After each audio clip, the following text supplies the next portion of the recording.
Okay, so anyway, this is a brief explanation and demonstration of my 6 funk so what etude variations for electric bass for etude number 1A and etude number 1B. So anyway, So What is a song by Miles Davis, written in the late 1950s, released I think 1959. And it is a jazz standard. It's played by many other artists as well, and it's been recorded by many other artists as well, and a lot of other songs have been based upon its structure. So anyway, it's an AABA form. So the A section is just on D minor, and the B section is on E flat minor, so it goes up half a step. So it's one of the things you've got to do with this song is just really know the structure, really learn the structure.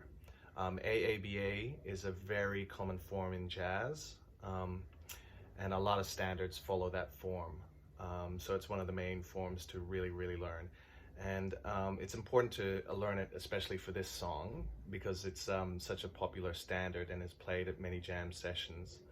And something that happens with this song as well is nowadays at a lot of jam sessions and at a lot of gigs, it'll be turned into a funk song.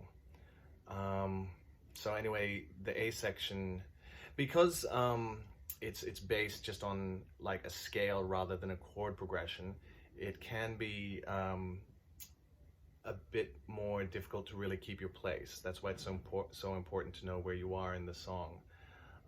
Because you have like 8 bars of D minor, another 8 bars of D minor, then you have 8 bars of E flat minor, then you're back to D minor. And something that people make a mistake with when they're playing this song is they'll only play one, you know, when they go back to the top of the form, they'll only play 8 bars and then go to the next E flat, or they'll just get lost because it's the same thing over and over.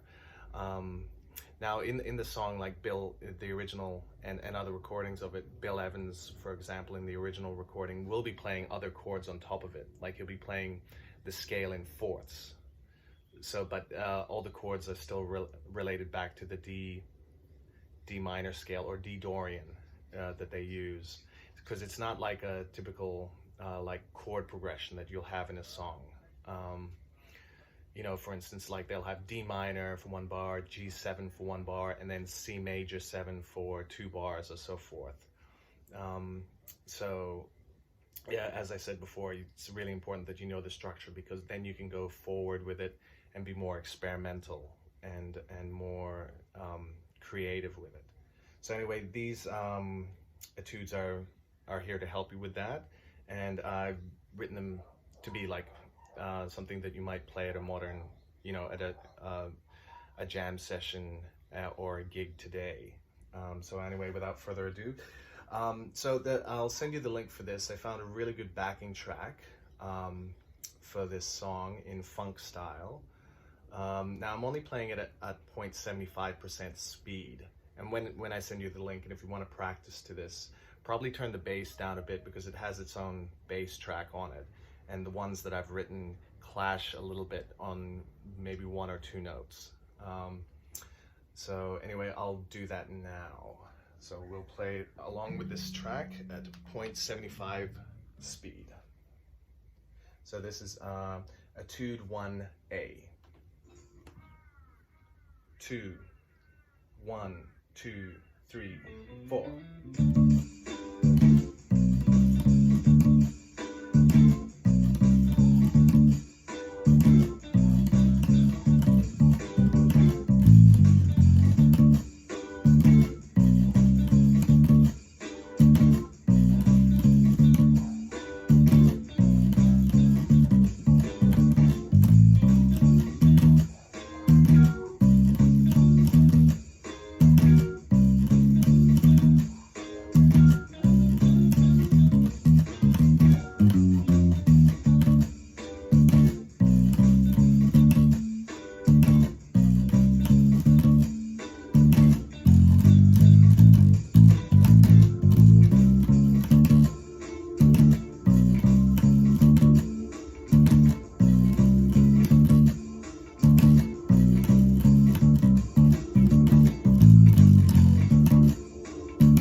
So yeah, so I played it 3 times.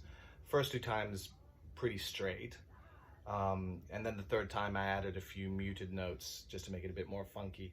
So when you're practicing this along with the track, feel free to experiment with muted notes and so forth. And once you're a bit more comfortable with it, you can do your own little variations in between the groove, like add more licks if you want to, but once again, the main thing is to know where you are.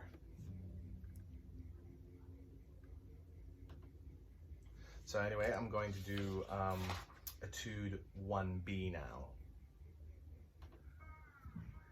2, 1, 2, 3.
Okay, so once again, I played through it 3 times, first 2 times straight, and then third time I added some muted notes. Okay, and the next video I'll do will be on Etude 2A and 2B.